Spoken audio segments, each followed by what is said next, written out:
Hello everyone, I hope you all are fine. So let's discuss that आज market में कैसा रहा and what are the sceneries in front of us. So सबसे पहले जैसे हम हमेशा करते हैं, so before I start the views, so मैं आपको एक चीज़ बताना चाहता हूँ कि ये जो भी हम कर रहे हैं इट्स ऑल अबाउट लर्निंग कि आप कैसे आप एक मार्केट को बेटर तरीके से एनालिसिस करना सीखो. सो अगर आप देखेंगे कि ब्रॉड ट्रेंड कब से तेज़ी में ही है, ये माइनर थोड़ा यहाँ से भी अगर आप देखेंगे तो आज कल ही नीचे गया but then again up. So broad and minor both trends are up in Nifty, right. So मैंने हमेशा एक ही चीज़ बोला है कि buy the strongest and sell the weakest.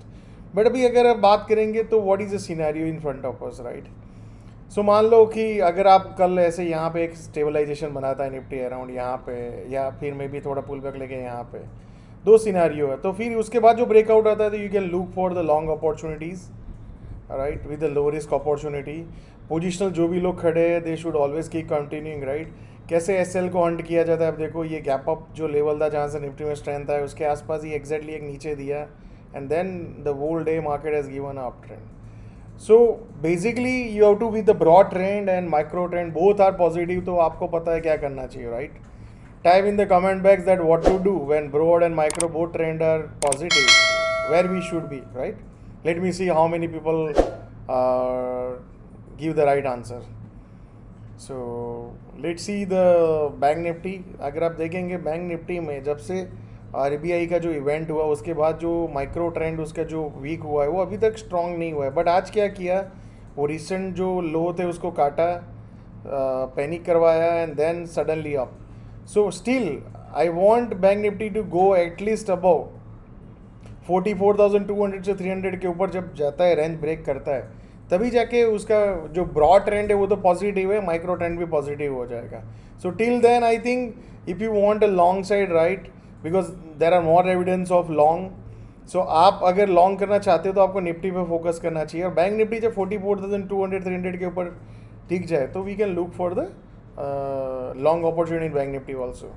अब आज का जो लो है उसके नीचे अगर मान लो बैंक निफ्टी जाता है एंड यहाँ पे लो ब्रेक करता है वॉल्यूम के साथ, देन ये सस्टेन करता है यहाँ पे इसके आसपास और फिर ब्रेक डाउन आता है तो we can look for the lowest short opportunity. But till then I think bank nifty को अभी अवॉइड करना चाहिए जब तक उसका मेजर और माइनर ट्रेंड दोनों एक लाइन में नहीं आ जाते हैं, राइट. अभी both trends are in opposite. So वहाँ पे क्या होता है, maximum people have the losses. The same way अगर आप देखेंगे fin Nifty, the broad trend is up but जो आरबीआई इवेंट सेम, उसके बाद जो माइनर ट्रेंड वीक हुआ है. तो माइनर ट्रेंड पॉजिटिव कब होगा, लेट्स सी. माइनर ट्रेंड को मैं छोटा और टाइम फ्रेम कर देता हूँ तो आपको ज़्यादा पता चले. तो आप सोचो जहाँ पे बैंक निफ्टी ने रिसेंट लो काटा, आपका फिन निफ्टी ने लो नहीं काटा, तो fin nifty is more strong than bank nifty. तो अगर आपको लॉन्ग साइड देखना है फाइनेंशियल में तो आपको फिन निफ्टी पे फोकस करना चाहिए. तो जो रिसेंट हाई है जो अगर आप देखेंगे ये 19,560 या 600, उसके ऊपर अगर फिन निफ्टी सस्टेन करता है, राइट, वॉल्यूम के साथ जैसे एग्जांपल यहाँ पे, और फिर एक रेंज क्रिएट का देन गो, तो you can look for the low risk long opportunity, right. So sometime no trade is also good trade. So let's see the small cap index में कंटिन्यूस तेजी आप देख सकते हो, ब्रॉड माइक्रो दोनों trend तेजी है. तो जब तक ये डिस्टर्ब नहीं होता है तो you have to keep looking for low risk long opportunities, right.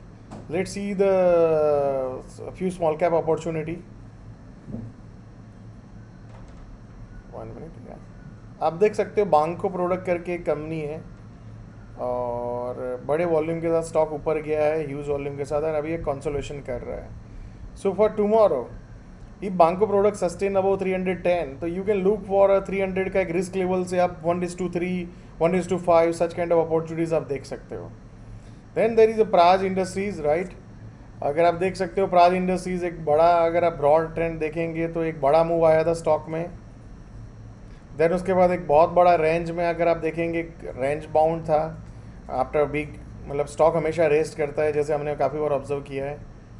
तो और उसके बाद अभी डेली चार्ट करता हूँ 1 मिनट. या स्टॉक का overall structure is positive, there is no problem. Stock यहाँ से गैप अप हुआ, देन उसके बाद सस्टेन कर रहा है, देन उसके बाद एक वॉल्यूम भी ड्राई हो चुका है अगर आप देखेंगे यहाँ पे ऑब्जर्व करेंगे तो. प्राज इंडस्ट्रीज अगर 398 या 399 के ऊपर सस्टेन करता है, तो you can look for the low risk opportunity with the SL of 385 और 386, and you can look for 1:3, 1:5, 1:10 kind of opportunity in price indices. I hope you are enjoying.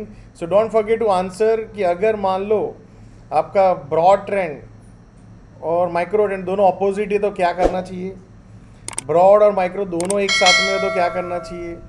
तो type in the comment box तो मुझे पता चले कि आप लोग चीज़ों को सही तरीके से समझ रहे हो, और जब आपकी अंडरस्टैंडिंग सही होगी तो आपका ट्रेडिंग भी बहुत बेटर हो सकता है. Thank you so much. See you all again next